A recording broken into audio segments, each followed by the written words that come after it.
The weather on the night of the 12th and the 13th of November 1916, close to the village of Serres in Picardy, northern France, was particularly foul. The frost of the foregoing days had deferred to a thick, wet fog. This fog not only reduced visibility, it made the ground, already devastated by more or less continuous artillery pounding since July, especially greasy. Before dawn, the men of the 10th Battalion, Royal Welsh Fusiliers, fortified by a provision of hot tea, rum and a cheese sandwich, prepared themselves to advance on the German lines before the village of Serres.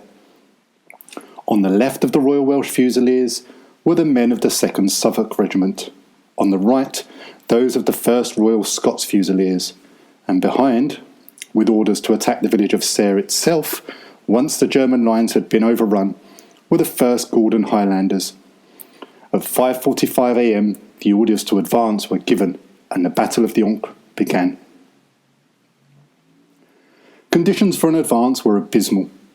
The poor visibility meant that the lines quickly lost their shape and the men lost touch with each other.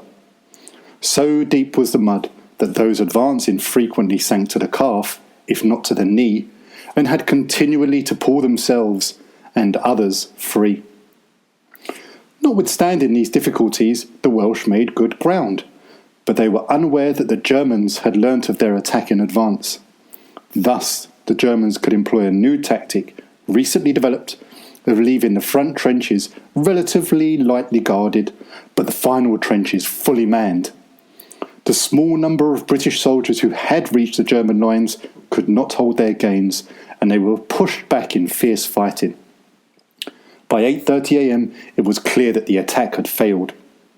Of the men from the 10th Royal Welsh Fusiliers who had attacked 2.5 hours earlier, approximately 280 were killed, wounded or missing.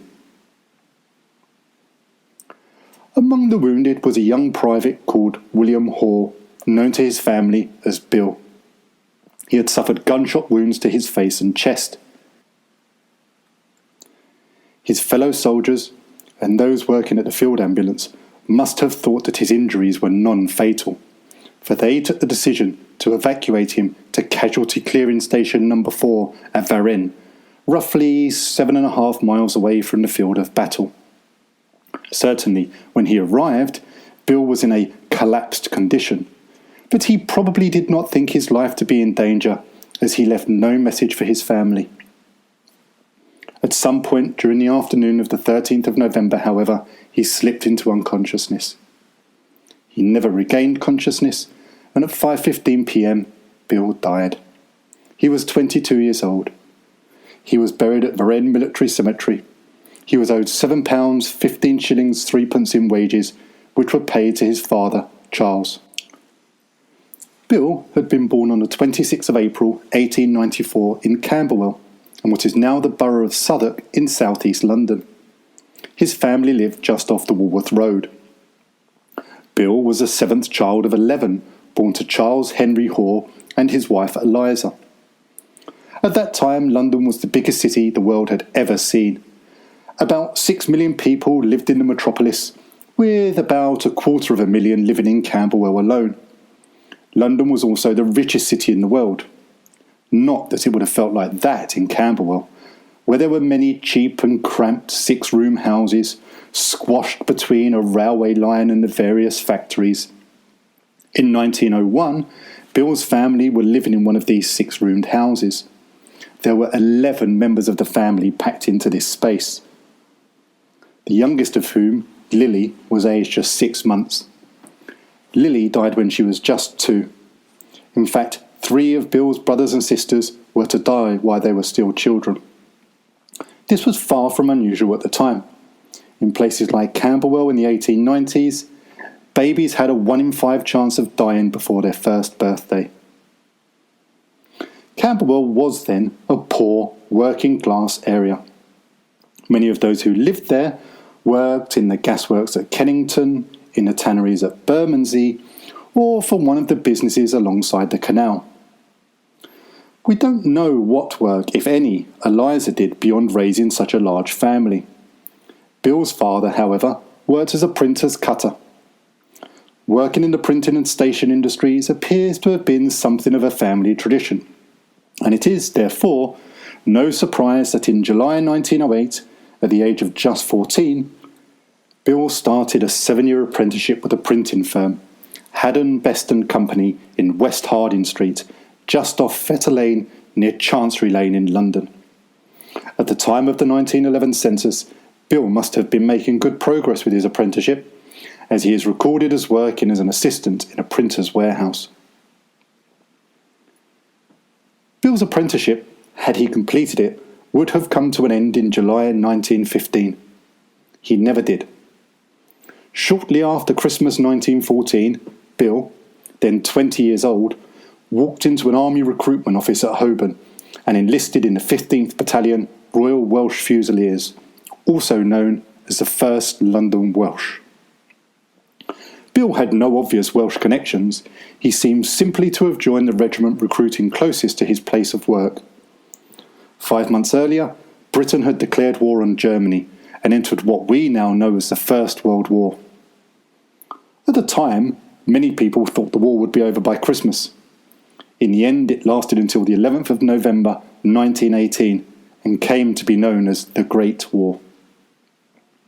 From the start, all over the country, men rushed to join up and fight. It was not unusual to find 2 or 3 hour queues outside recruitment offices. In the first 5 weeks of the war alone, almost 500,000 men in Britain and nearly 70,000 in London had enlisted. Bill was then far from alone in joining up. Indeed, although the minimum age for enlistment was 19, many who were younger than that tried to join up.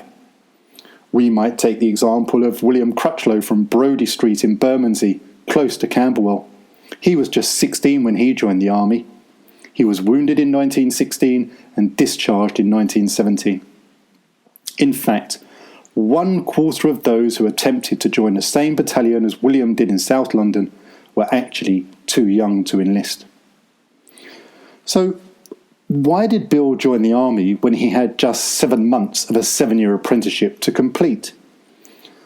The answer is probably the same combination of both push and pull factors that drove many young men like Bill to enlist.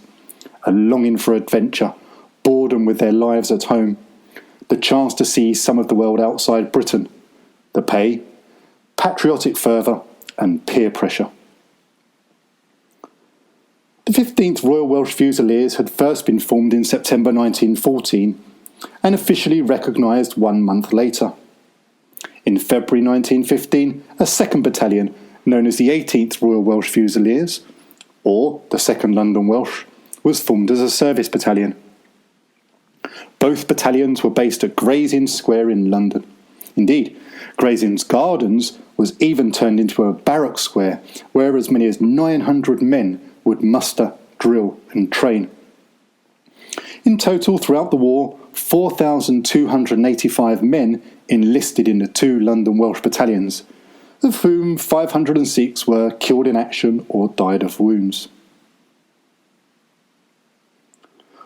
On the 15th of December 1914, the 15th Battalion left London for Llandudno in Wales. Bill and the others who enlisted after this date must soon have followed their new comrades. The men remained in Wales engaged in training as part of the 38th Welsh Division until August, when they began to transfer to Winchester. Bill was certainly in Llandudno in May 1915 when he sent a postcard to his mother with a popular cartoon of a German soldier, reassuring her that he was being paid his full wage of 4 shillings and 8pence. Bill perhaps departed on the 25th of August, for on this date a message from Lord Roberts was written into Bill's active service testament. Roberts' note exhorted Bill to put his faith in God, for he will watch over you and strengthen you, and provide guidance when you are in health, comfort when you are in sickness, and strength when you are in adversity. Following another 3 months of training on the South Downs, the men of the 15th Royal Welsh Fusiliers began to cross to France on the 1st of December. Bill's medal card states that he entered the theatre of action on the 3rd of December 1915. The movements and adventures of the Royal Welsh Fusiliers from their arrival in France can be traced from official sources, such as the Regimental War Diaries, and narrative sources, such as Llewelyn Wyn Griffith's Up to Mametz. This latter source, which gives a wonderful insight into the life of a British soldier in the first half of 1916, reveals that the battalion were engaged sometimes in rather desultory fighting, sometimes in rather more intense combat. Griffith noted that, by March 1916, on parade the company had shrunk to one half its original size, although we could not recall to memory any one day of large loss. The war had begun to take its toll on Bill's battalion. Trying to reconstruct Bill's exact whereabouts during these months, however, is a much harder task, for his army records are unfortunately among those lost during the Blitz in London in 1940. The sources which we do have can pose more questions and provide answers. For example, we learn from his medal roll that Bill had 2 periods away from his battalion at the infantry base depot. When exactly these were, or whether his absences were a result of illness or injury, cannot now be ascertained. A few letters which Bill exchanged with his family do survive, although none shed any light on these absences.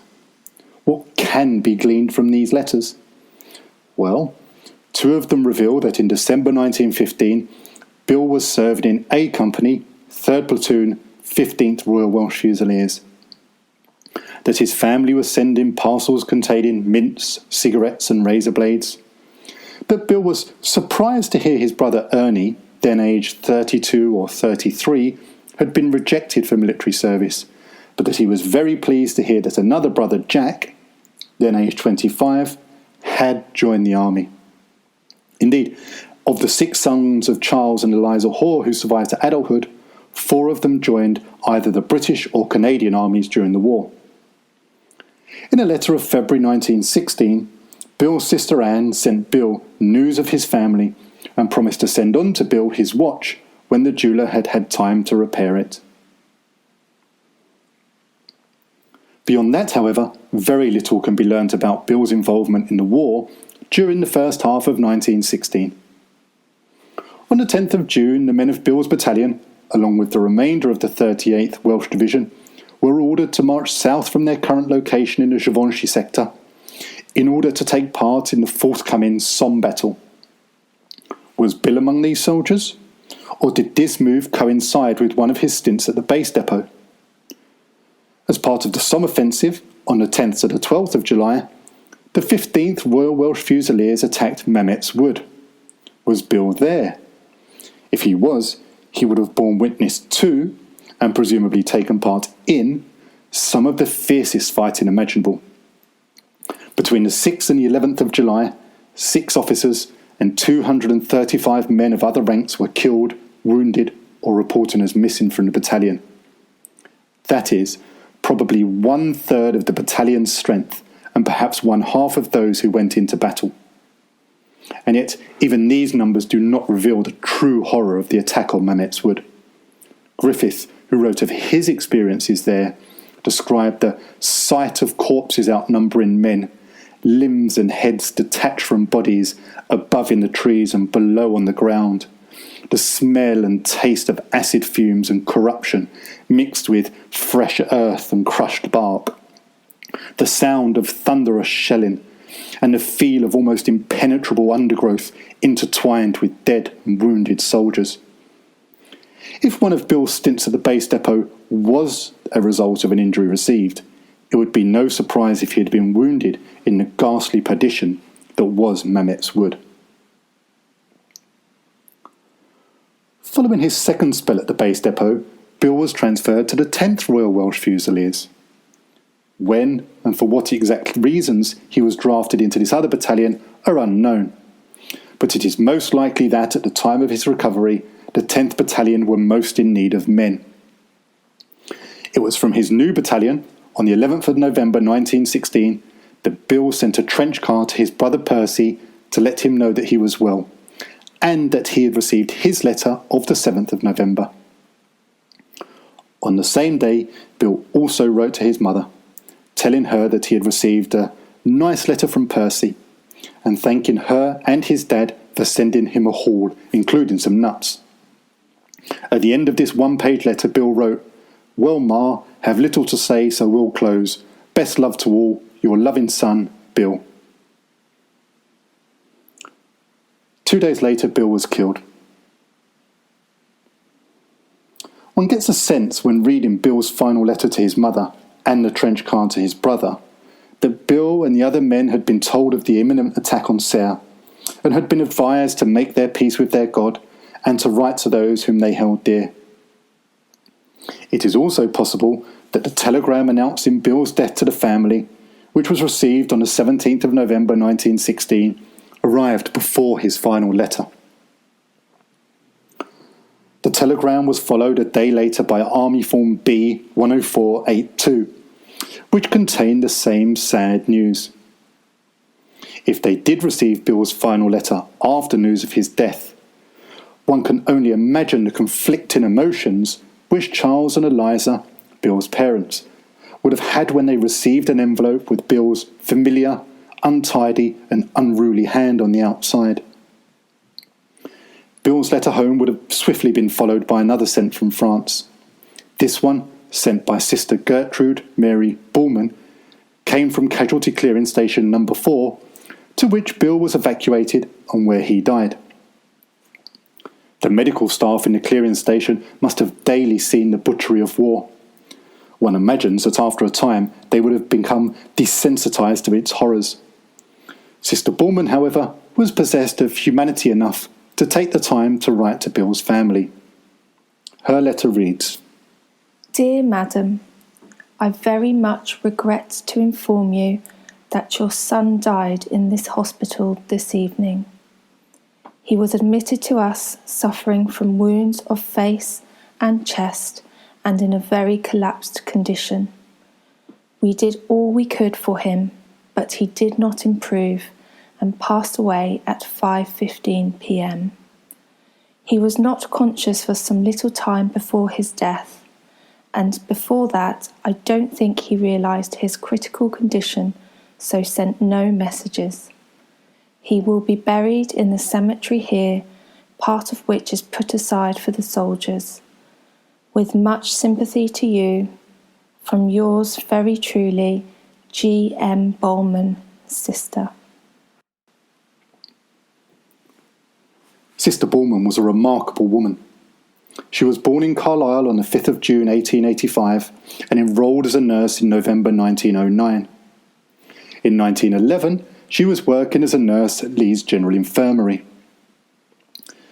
She was called up to the Territorial Force Nursing Service on the 7th of August 1914, but remained, at first, in England.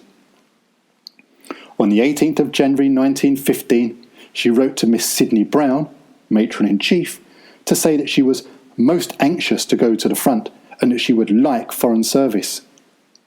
In May 1915, she was passed fit for active service abroad and she went to France that same month.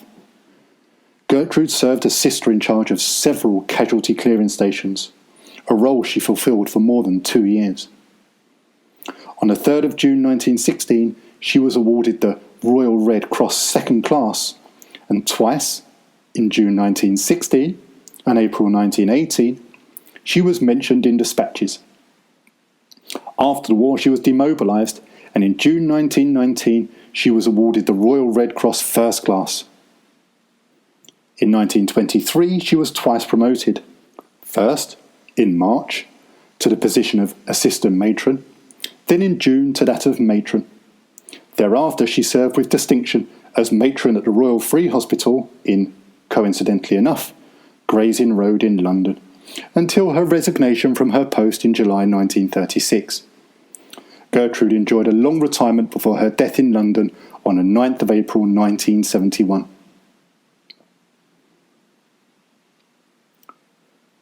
London after the First World War would have felt like a very different place. 125,000 Londoners had been killed in the fighting, probably about 1 in 10 of the men aged between 20 and 30. Their loss must have been felt terribly. Another 250,000 or so had been injured, Many had lost limbs, their sight or hearing. Others had suffered terrible psychological damage and were never the same as they had been before the war. In some ways, Bill's family were actually among the lucky ones. The letter from Sister Bullman must have been of some comfort to them. At least Bill's family knew his resting place too. 745,000 British soldiers were killed in the Great War. Over 500,000 of those have no known grave. Nearly 200,000 are buried in unmarked graves. Over 300,000 bodies were never recovered.